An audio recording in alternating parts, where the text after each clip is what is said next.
Hello there, and welcome to yet another edition, or should I say, capsule to keep the pharma industry happy. Yet another capsule of the SOHB story, the state of the art branding story. Today, we have a very esteemed, offbeat, tangential, avant garde guest, and his name is Manny Anchan. And before I kind of trespass into his territory and try to steal his thunder, let it come to the horse's mouth. Welcome to our show, Manny. Thank you for having me and reaching out last week. It's serendipity. We're here. Thank you so much for coming on board.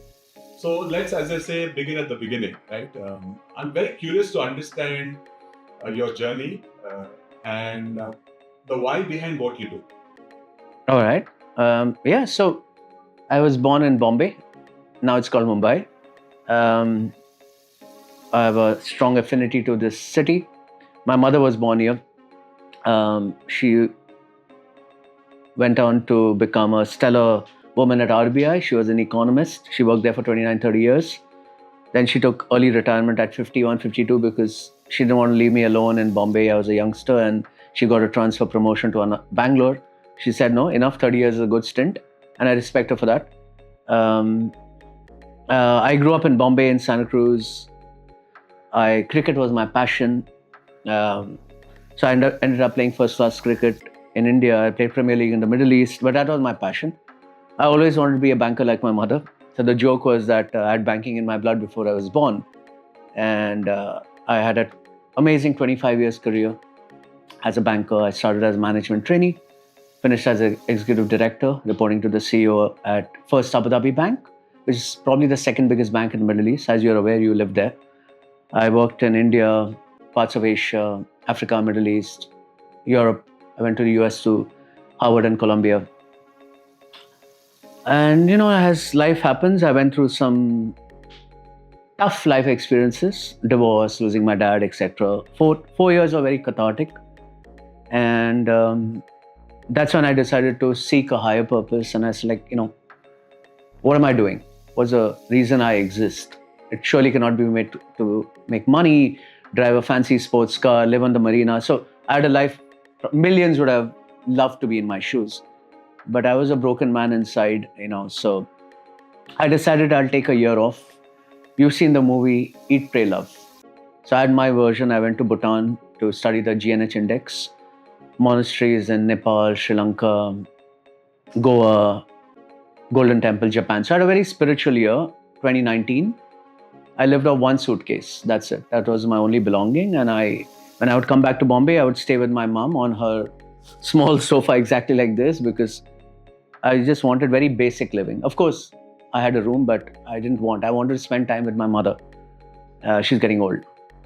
And at the Golden Temple, I had my moment of epiphany where some divine intervention probably spoke to me and said, do something in the space of mental health, happiness, well-being.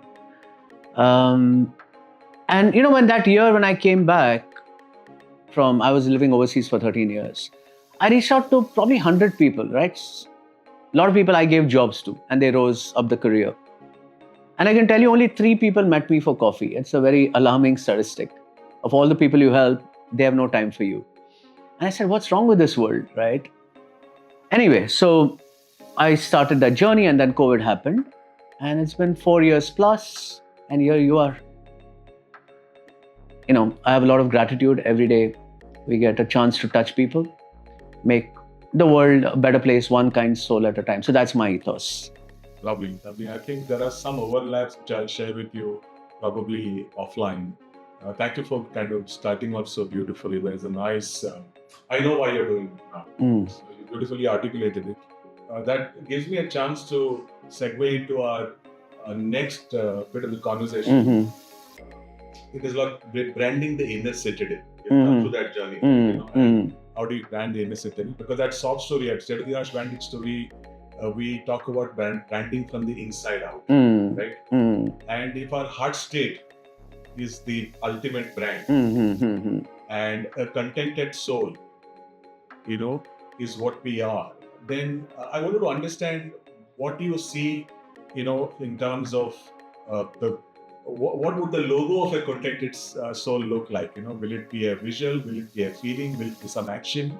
That is one part of the thing. And the other one that I would like to understand is that how do we protect that as some kind of patent protection or infringement, protection as the case might be, so that you are yourself, the authentic true version of yourself, as you said, right? And not governed by extraneous circumstances. So I really believe in energy and aura, right? So, and I don't think money buys anyone passion. The brand that you are, no one else can replicate. The brand that I am, no one else can replicate. So it's about living that ethos every day with your actions, your words, etc. So I really believe in that. My brand is called HQX. As you can see, it's happiness quotient. I think that's what drives me. That I wish to see a world where we could measure happiness on a live scale through different. Technology is there.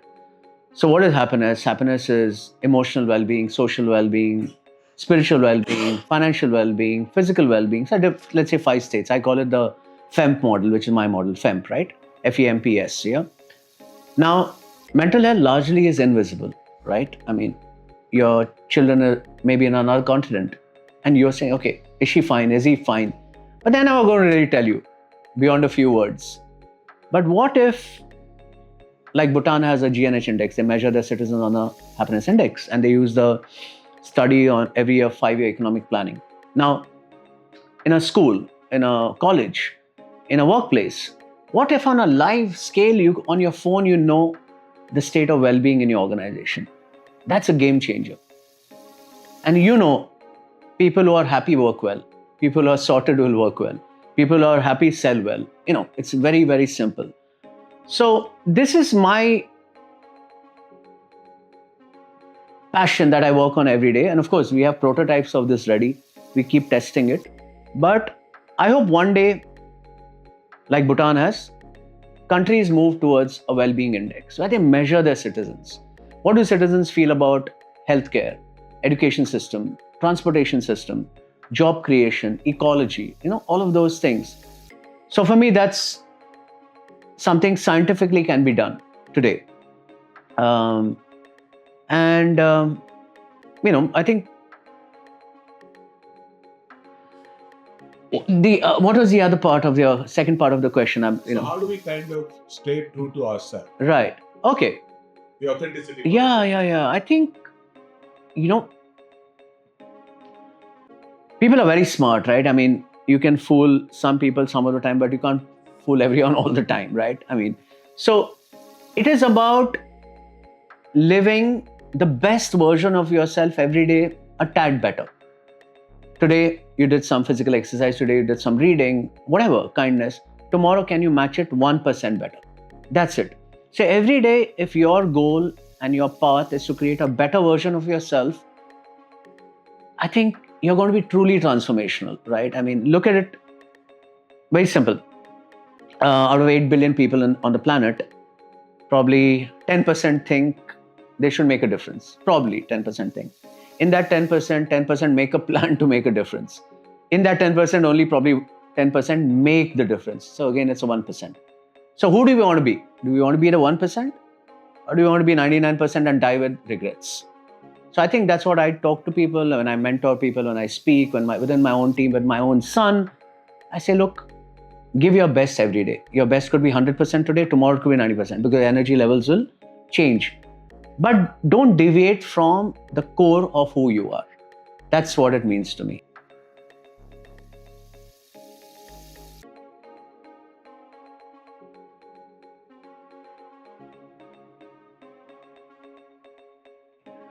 I think that's the courage of standing naked in your own truth. Yeah. So that, originality might breed contempt, but it will give you a lot of happiness. Absolutely. Yeah. So you're not wanting to be something else for the sake of someone else. Right. Beautiful. I'm stating the obvious here, so please forgive me. Yeah. We are obsessed with an ROI culture. Right. Especially if you look at marketing, branding, etc. Everywhere. Yeah. Everywhere. Yeah. And a lot of the time it is intangible as well, but you're still expected to read the right act on ROI, so to speak, right? Whereas I'm very, very intrigued with the fact that how do we move the needle from ROI to ROH, return on happiness? And since you are in this space and wear multiple hats, I'm very, very, curious to know what your thoughts on this would be. What do you recommend? How do we kind of make the world? You mentioned about Bhutan, there are brilliant examples in Scandinavian countries, Finland, and whatever it is, 42% taxes, but the most happy nation in the world, right? There is obviously something that they do that, right? So, what about ROH? How do we kind of introduce return on happiness as a concept? I mean, like I said, there are models, right? Bhutan model, Australia has a well-being budget, Ireland has a well-being budget, Scandinavian countries consistently rank among the top happiest countries in the world. Denmark has 55% tax rate. My son's godmother is Danish, so I have a strong affinity to that country. So it can be done. And ROH multiplies in many ways. ROH connects people, connects customers, connects hearts. ROI is a very hedonic concept, I'll put it that way, right? ROH is a eudaimonic, it's a long lasting, right? So I feel that if companies start measuring ROH internally and ROH of their brand, ROH of their customers, it'll create a long lasting model which is sustainable. Because ROI is quarter based. Okay, this quarter I need to publish results, I need to give shareholder return, etc., etc. If they don't return, the CEO is thrashed out. They're fired out. But if they have a long-standing model like I love Steve Jobs, I love his ethos. Now look at what Steve Jobs did. He created a phone. He put music. He put email. He put every damn thing. Nokia was the original. BlackBerry was the original smartphone or whatever, right? Of course, they never took off, but Apple took off. Now today, Apple phone is like $1.5 lakh, 2 lakhs, like a car. I mean, you could buy a second-hand good car. But why are people going crazy about it, right? Because it makes them feel happy. It makes them feel connected. I don't think it's about status. Having iPhone maybe for some people, but used to be maybe once upon a time. Yeah. I think it's a larger. I mean, families have iPad, they have MacBook, they have phone. Everything Apple. The way they have. TV. So they have the way they have integrated. So when I use Apple product, I really feel happy. If I use a Samsung, I mean, sorry to say, but I'm not a Samsung fan. Even if you gifted me the best Samsung phone in the world, I would say thank you very much. You may keep it. So what is it about, right? So they've created happiness, right? So I think similarly, let's say Tata's. When I go to a Tata's hotel, Taj Hotel, I really feel happy. I feel, wow, that I'm welcome here. There are hotels, fancy hotels, and in Dubai, fancy, but they are very, there's something artificial about it, cosmetic about it. I went to Japan recently, a couple of months ago with my son. We only stayed in Airbnbs, you spoke about it. But I felt home, right? Making my own breakfast. My son said, Airbnb is better. Let's not do fancy hotels. We stayed in airpods. We sleep pods. We stayed in hostels. Very basic. But so I think if you get a concept of ROH right, the customer will keep coming and keep referring more customers. And of course, internally, your employees will love the brand Suresh created. I want to work with Suresh. Why? The money is okay, but I feel valued. I feel that my work is acknowledged. I feel I'm making a difference to the world. So that's really where my ethos comes from on ROH. Absolutely. I think, at SOHB Story and ISD Global, we have this philosophy which says that people don't buy products or services or brands. They buy better versions of themselves. Absolutely. Right, so whether it is the Apple story, or whether it is a Ben & Jerry, or whether it is, all of this, whether it's a Singapore Airlines, or any of this, these are brands that make you feel something far beyond, right? They make you feel special, they make you feel wanted, warm, etc. So I get where you're coming. And you also answered, probably the other thing that I wanted to ask you was about how do you actually build happy brands? Yeah, and in the process, therefore, create, I don't know which comes first. How do you create happy customers? Is it by building happy brands, or is it you're actually targeting happy people so that, they are able to kind of understand the kind of brand or the experience that you're delivering? It's probably, is it a chicken and egg? I would like to understand your thoughts. No, I think you create that product first. I will put it that way. Like Steve Jobs created something out of nothing. There was no concept of that iPhone, smartphone. But he said, I'll create something and the world will consume. So create something that's very close to your heart, that Like you were delusional, Steve Jobs. So you have to be delusional about something that you want to create. So create something that you really think can make an impact in the world. And of course, for me, it's the happiness brand, the products, whatever.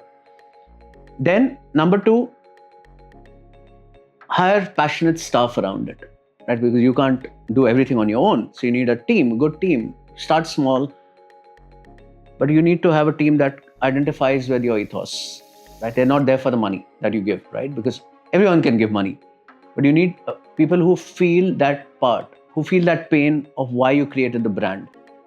And number three, then you create the happy customers, right? So it's got to be inside out. It's got to be inside out. Right. So I think, since you mentioned Steve Jobs and Apple, and I think he was the one who actually said that do not waste your time asking people what they want because they don't know what they want. Yeah. It's always going to be at the point of reference is a default, right? So if you look at the best iconic brands that have been created, it's been created by the founder or the top leadership of the organization who's taken that hit, who's stuck their neck out and done that moonshot thinking. So whether it is the iPhone, nobody said that I want an iPhone or a touch phone, right? They've just not said, how did I live without it all these years, right? Nobody kind of said that I wanted a Facebook. It's nobody said I wanted an Uber. So with due respect to the market research companies, the customers, when they say I do a quantitative research or a qualitative research, the feedback that comes in, with all due respect, is where, is resident on something that is already happened or already residual in their minds. There's nothing to do with, they have not taken that simulated moonshot or that leap and said, okay, this is what I imagine that I need, which will make me happy. Going back to, how this product or brand makes me happy, right? I think, so you're going back, what probably the prognosis could be is the fact that how do we kind of create something where if this makes me happy, I'm able to comfortably extrapolate this so that a lot of the community and around me also can be happy. Probably that is the the product development R&D kind of mantra, the rally cry. So Right. Yeah, no, absolutely, I agree with you. Steve Jobs, for me, is iconic, and of course, there are Netflix, Airbnb, Uber. There's so many examples today, right? Of the last, they were created 20 years ago, right? Starting from iPhone, Uber, Airbnb, so many things, right? Came out of nowhere. And like you said, a pain point for someone. And then he said, oh, you know what? I need a car where I can rent, and in any country in the world, Uber, Airbnb. There's so many models like that. And I'm sure as we speak, there are models being created somewhere. Absolutely. I think as you and me speak, people are implementing their ideas. Right? Classic line, I don't know who's with your attribution. I don't know the name of the person who said that ideas are plenty, but ideas without action are regrets. Yeah. As you and me speak, somebody is already experimenting. And we go back to the classic Henry Ford line. If I'd asked people what they want, they would have said faster horses. Right? So the name came from the horsepower for the automobile industry came from that. Right? Oh. So a lot of the times, we are stuck to our past. Right? Absolutely. So I love that. Firstly, congratulations on thinking of this brand name called Happiness Samurai, right? I think it's a terminology which holds a lot of depth and a lot of meaning. Right? So let's look at, say 10 years from now, the technology might have changed, it's not be relevant at all. Assuming we're in a time capsule. Right. And 10 years from now, this podcast is being revisited. Okay.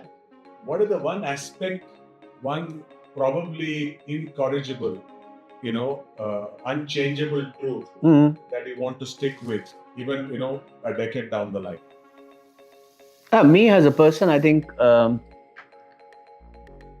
have gratitude and kindness every day of my life. That cannot change, and that will not change. Of course, the brand will evolve, it'll become bigger, maybe become global, and all those things that we have envisioned. But I think at the core, we will remain kind, we'll remain compassionate, we'll be connecting people, we'll serve without having any interest in mind. That's what I would say.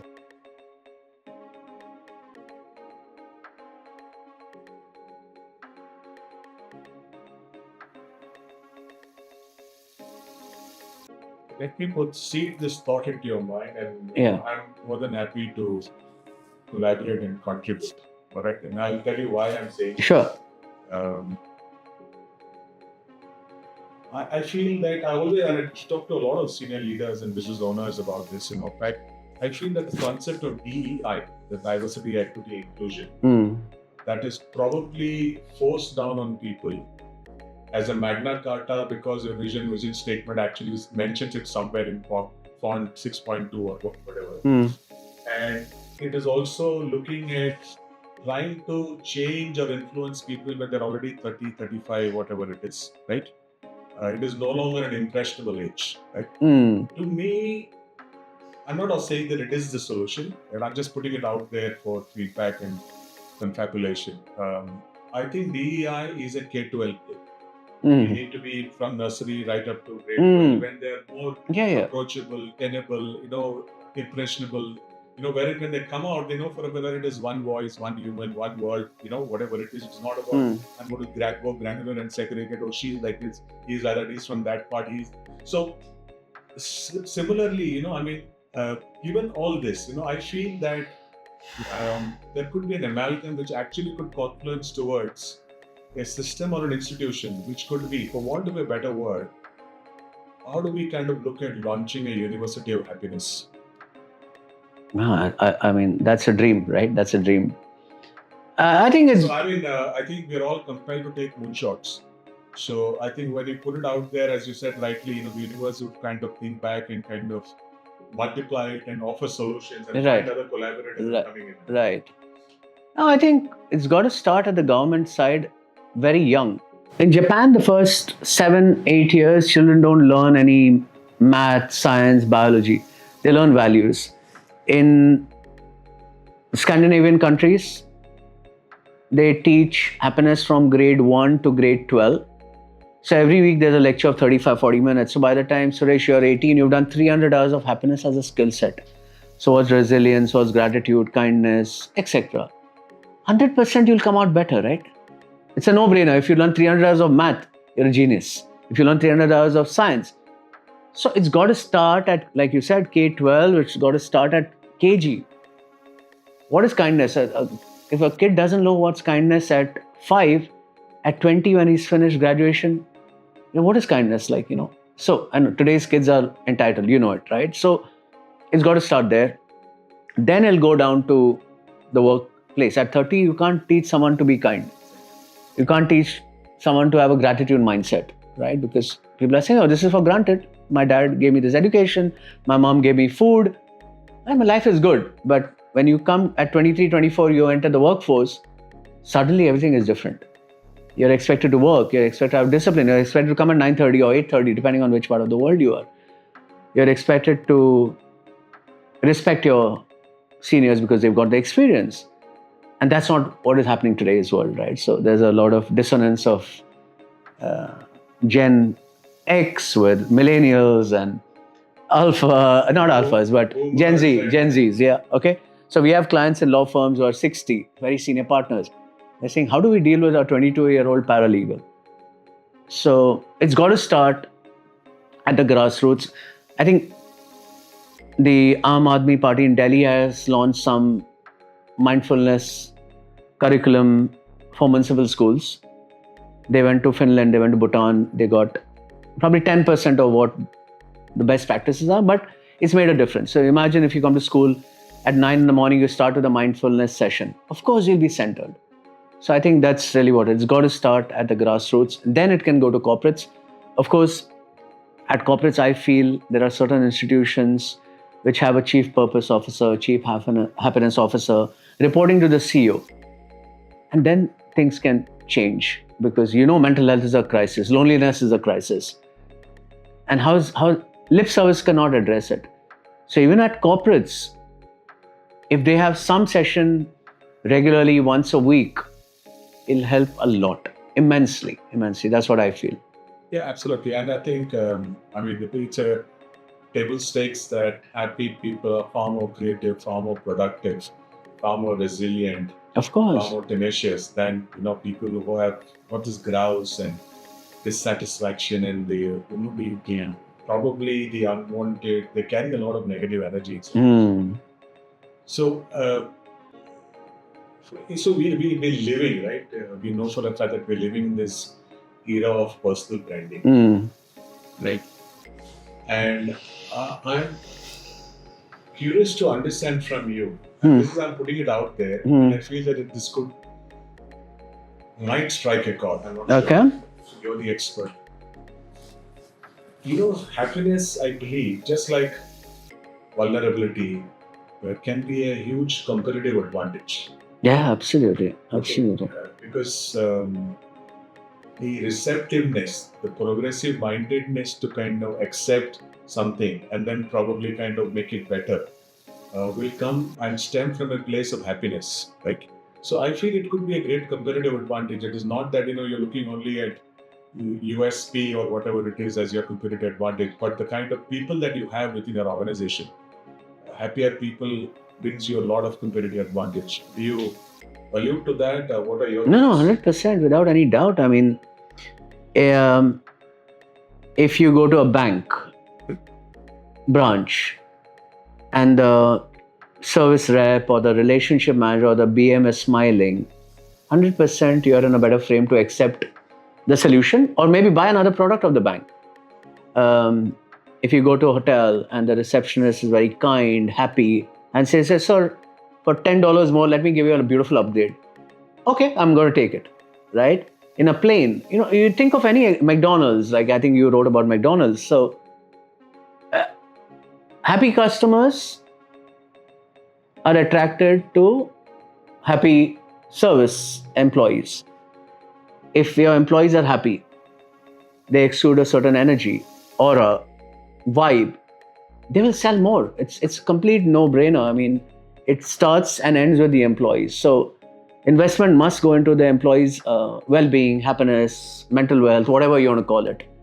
And you must keep investing in that metric. That's very, very important. You know what? I could get 2 lakhs. I'll go to Tata's, I'll get 2.5. I go to Oberoi, I'll get 2.75. It'll never end. But if you can make your employees happy and feel belong to that organization, they'll never leave. You know it. They're never going to leave. They'll say, wow, I love this place. I love the customers who walk in. Customers want to have someone who recognizes them. That every 2 months you go to a bank and somebody says, who are you? Like, wow, what is this bank?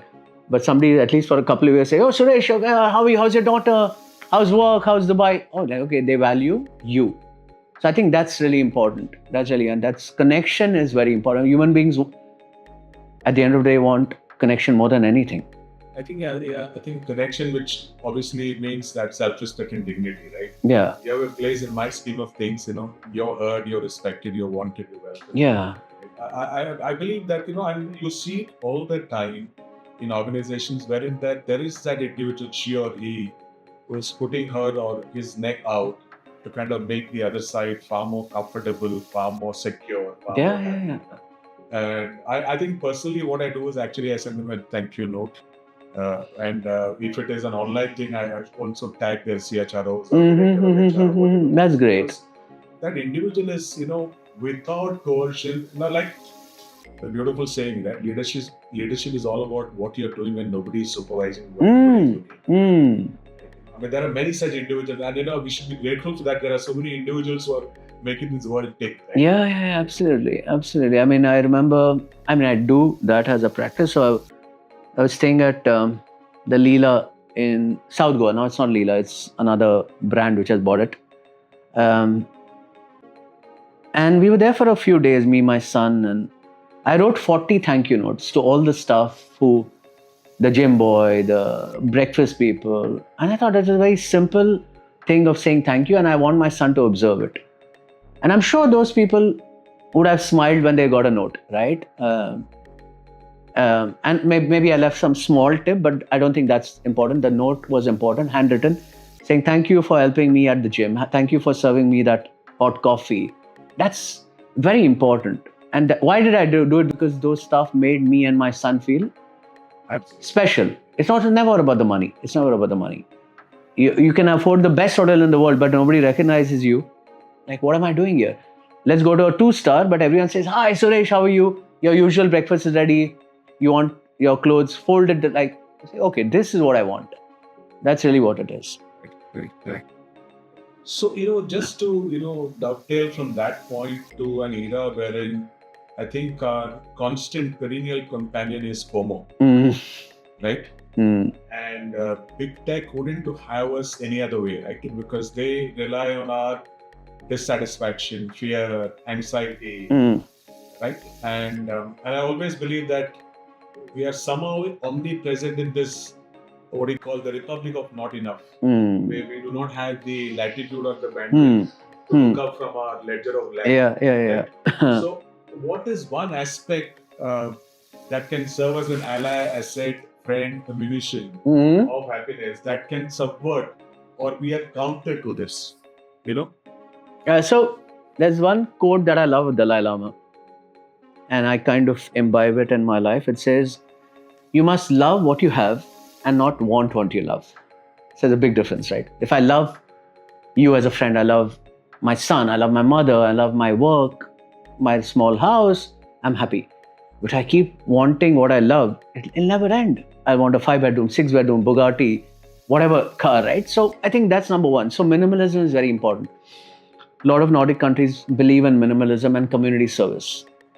Even Japan is a great example. Yeah, absolutely. The values. So I think if people take care of define their needs, that's very important. Let's define your need. What is your need? Is your need a 1-bedroom or a 2-bedroom? Then let's just stick to it. But if your need keeps changing every 3 years, you're going to borrow money from the bank, live in a house that you really don't need. And research shows that loneliness increases with the size of the houses.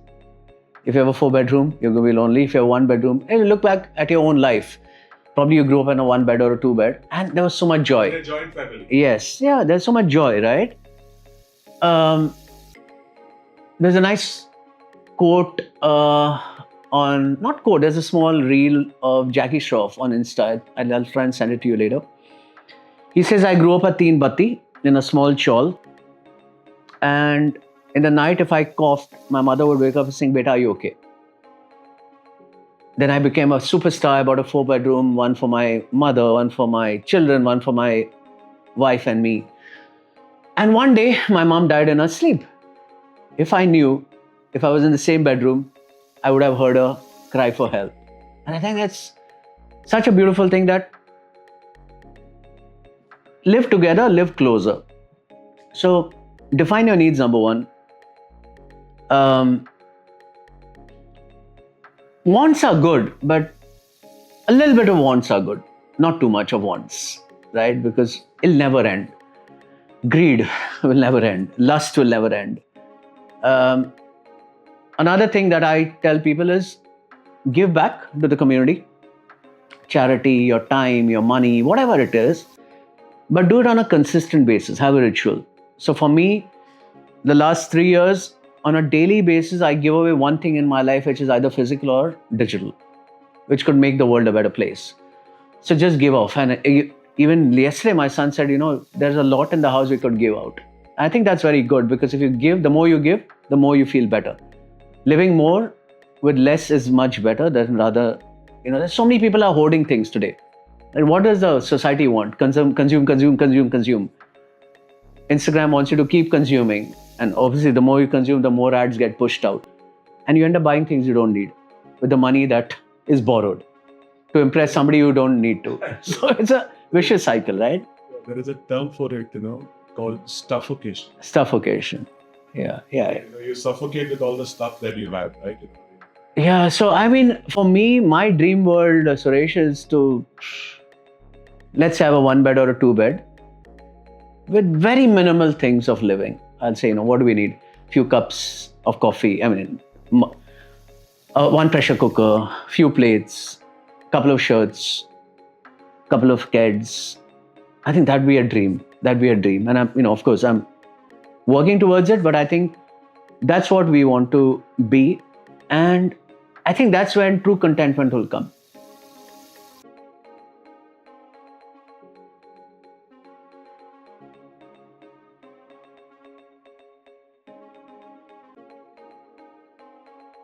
Yeah. So I think that's a beautiful point that you raised. And, I'm alive to that and I'm sensitive to that because our zeitgeist suffers from a subtraction problem. We are obsessed with more and adding. Yeah. Subtraction doesn't have a place in the pecking order at all. Okay, and if you permit me an analogy, Manny. Manny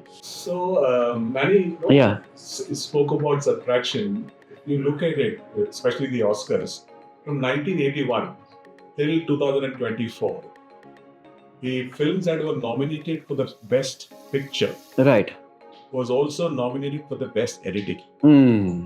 So you see the correlate, people chopping off certain things to make something better. So there is a beautiful inference, there is a beautiful inspiration that you can take for all of us, right? Actually our zeitgeist has a subtraction problem. We're obsessed with more, we're obsessed with addition. Okay, I don't understand the math. In any case, I was going more at arithmetic. Okay, I'm not going to give an effort. But there is so much of real world inferences and that is telling you, it is staring at us in the face. It's time to pick that up. So there's a nice quote: parts of your life journey, you're learning. Then you start earning. And the last trimester, you start burning. Burning means give off, minimalism, subtraction. Right? So learn, earn, burn. If you follow that philosophy, you'll be probably happy. Actually, probably the parallel to that, please push back if I'm not right, could be thesis, antithesis, synthesis. Right. Yeah. You're always like, it's a typical, if you look at the movie Hollywood paradigm, as they call it, there is a setup, there is a conflict, there is a resolution. So I think the burning is more about the resolution. Now I realize I don't need all of that. Right? Yeah, because the older you grow, what do you need? A few good friends, loving family, 2 meals a day. You start consuming less. 3x6 bed. What are your needs? I mean, of course, wisdom comes with experience, but I think life is about subtraction. I think that's really what it is. The less you have, the more you'll be happy. And it takes a lot of people a lifetime to realize it.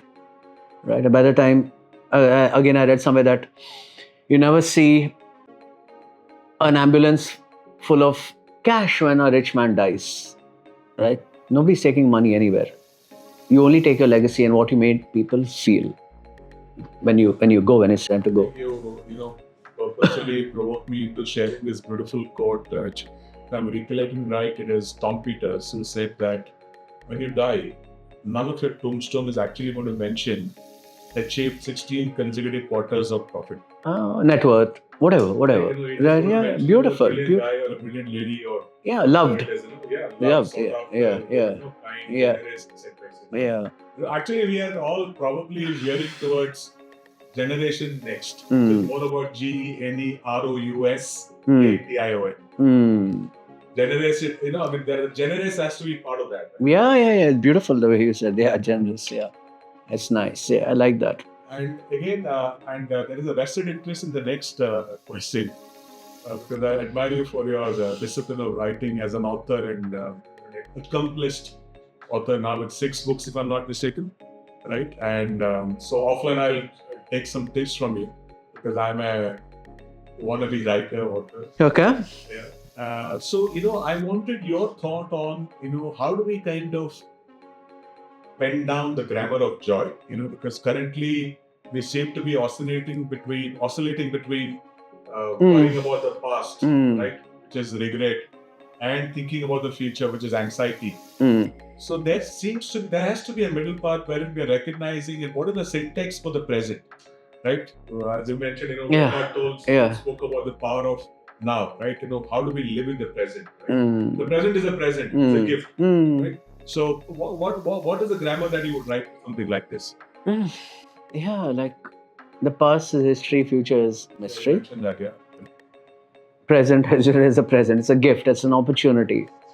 So all of us have 86,400 seconds. What do you do with it? Makes you or mars you. Steve Jobs said, live every day like it's the last day on the planet. So what's your perfect day today? What would you do? Would you reach out to your parents, say, I love you? Would you reach out to your kids, say that you're the best thing in my life? Would you reach out to your friends, have a cup of coffee? Would you go and walk, exercise, cycle? Would you create content? How would you live that day? And live it every day like if I were to ask you, how old are you? 40, 50. Say you're 50. You only have 30 summers left in your life. What are you going to do? The days go by slow, but the years go by fast. Right? Today, we have finished 25 years of the century. And I'm sure you remember Y2K. Yeah. After a few years, it'll be 2050, we'll do another podcast. And 50 years of the century is gone. And, probably wherever we are, I hope we'll be alive. So, like I mentioned earlier, I don't know who scored, but be impatient with your actions, patient with the outcome. So do every day what you need to do. So if you want to be a writer, write every day, whether it's a page, a paragraph, 2 pages, write every day for 1 year. That means you've written 365 pages. Your book is ready. Of course, you do the edits and you'll add pictures, quotes. It's that easy. If you want to be fit, exercise for 20 minutes in a day. And you've done 100 hours of exercise in a year. Of course, you'll be fit. It's a no-brainer, the power of compounding. So the way I structure my day, I have 16 core activities from the time I wake up. So tech-free morning, movement, basic movement, having a good protein breakfast, checking on my friends, then gym or some exercise, creating content, my meetings, adding value, looking after personal finance or corporate finance, playing with my dog, checking on my mom, reading, podcast, journaling, having a mindful dinner with my son, a quality conversation, meditating before sleep. So I have 16 core activities. So when I'm doing it, I have no time to think about anything else. I have no time to bitch. I have no time to compare. Not that I want to compare, but I'm just working on becoming the best version of myself. Then the past didn't matter and the future doesn't exist. It's all you're in the present, very mindfully. So that's what I would say, right? And people start doing it. Lovely. I think that I'm going to borrow that, extract that, because I'm also a fan of the miracle morning. Those 5 things that you do before 8 o'clock. Yeah. Rituals, power of rituals. The power of rituals, and it becomes seamless. It becomes part of your DNA, and you do it out of muscle memory. And when it becomes a habit, obviously, there is no friction. Yeah. We are a creature of habits. Human beings, a samurai, and I love the samurai culture. What does a samurai do every morning? A samurai wakes up, meditates, and sharpens the katana, which is the katana. Why? Because it's just a habit. Putting the basics in, right? So like Bruce Lee said a wonderful thing that I don't fear a man who knows 1,000 different kicks. I fear a man who's practiced one kick 1,000 times. That's really what it is. And that's really what it is. If we focus on ourselves with the very basics, the small things result in the big transformations, always. Just get the small things right. Sweat over the small, you're a branding guy. Yeah, you're a branding guy. So sweat the small stuff. The big thing will take care of itself. So that's what I would say. Absolutely. So in closing, Manny, again, very, very inspired by this Japanese culture, Kintsugi. Wherein a flaw is not hidden. It is actually kind of amplified. And accentuated. Yeah, absolutely. So I believe that authenticity, vulnerability for brands, as we believe in SOHB Story, that it can be a huge competitive advantage. It's a strength. What is that one aspect of happiness that they want to kind of correlate or embed into something like this, which can become far more meaningful, far more deeper for people to practice? So the couple of Japanese principles that I love, you mentioned kintsugi. So when you come to the studio, you'll see how we, don't discard things. One, fix them in your life. If there's a problem in a relationship, fix the problem. Don't discard the relationship. If there's a problem at work, fix the problem. Don't say, okay, now I'm going to go to Apple, I'm going to join Google, right? So kintsugi is beautiful. Second is wabi-sabi, right? The law of impermanence, right? Third is ichigo-ichi, living in the moment, ikigai. There's so many. So there are principles that like this which I integrate in my life, and I think all of us can integrate, right? So first is acceptance, wabi-sabi, right? Accept you are who you are. You can't be Mukesh Ambani, right? You can't be Steve Jobs. You are Suresh. You have your strengths, you have your weaknesses. Accept that. Begin from where you are. That's number one. Number two is execution beats perfection. People are stuck. I'm going to do. Start. When you start, iPhone 17 took 17 years. I tell people, right? iPhone 17 wasn't born in 2008. Every year they iterate. Every year they change. So we will keep evolving as a human being. So that's Kaizen, continuous improvement, right? And also, since you're a cricketer yourself as well, Steve Waugh formula, the 1% improvement every day. Yeah. No. I mean, of course, James Clear also talks about the aspect of it. That's beautifully summarized, Manny. Thank you so much. This is completely my personal thing. I'm so curious to understand, yellow stands out. Mm-hmm. Okay. Yeah, okay. Yeah. So what does the gravitational force that motivated you to kind of have yellow all over? It makes a statement. Yeah. And since we are soft story and we're talking about consistency and branding, it communicates without being overt. Though it is tempting to say that yellow could be overt, but to me it comes across as making a very authentic, consistent statement. So I wanted to understand the why behind the choice of yellow as a brand color.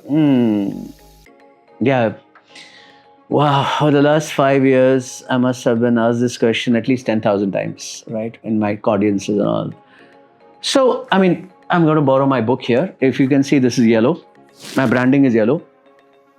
Yellow stands for passion, energy, sun. It's the color of success, prosperity. You're a branding expert. And they say people who wear black a lot have the purest hearts. Okay. So what is this? So it's a katana, the samurai. With the katana, he's cutting away darkness. So that's my philosophy. We must all become our own samurais. Our happiness lies, all the hells and the angels and the heavens lie within us. Right? If we don't take care of our own happiness, I don't think anyone else will do. It's you versus you every day, right? So for me, yellow has always been special. Yellow, I was also in yellow. I was in school. Oh, yeah. Yeah. School buses have yellow.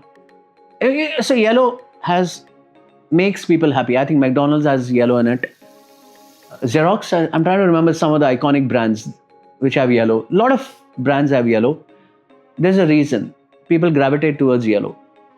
I could easily wear orange, but probably you won't relate to orange as much as yellow. So yellow is a color of happiness. I think that's really what it is. To me, that's what it means. I'm at the airport, I'm at cafes, people come and talk to me saying, why are you wearing yellow? What's the significance of yellow? And sometimes we made good connections. Sometimes I got business out of it because, this is what you do. Why can't you come over to our organization, etc. So I think every color appeals. For me, it's been yellow.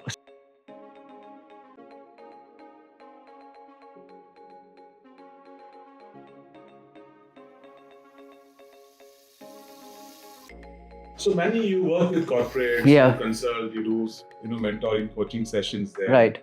What kind of brands do you see requiring your kind of intervention or indoctrination or inspiration? Okay, or maybe I would say inspiration. It's a coinage, WINSPIRATION. What kind of organizations and brands Soft Story would like to understand from you require your kind of inspiration? The customer is age agnostic and industry agnostic. It's required everywhere, like schools, colleges. We work with the army, narcotics, banks, government side. And in India and few other countries, we worked with 25 different industry verticals. So I'm really, I thought lawyers are very stressed, bankers are very stressed, but it turns out everyone seems to be stressed. From a new joinee up to a CEO or a billionaire. We've worked with 10 billionaires in India for their companies or maybe on a personal capacity or somebody in their family. I think everyone needs it. That's our observation, that everyone wants to be happier. Everyone wants to be fitter. Everyone wants to be kinder. They need a way, right? I think, and they need to carve out time, because everyone says, time नहीं है मुझे ये करने के लिए, time नहीं है gym जाने के लिए, time नहीं है writing के लिए, time नहीं है journaling के लिए. But when you break down the 24 hours with Action Tracker over a week, and I say, Suresh, you know what?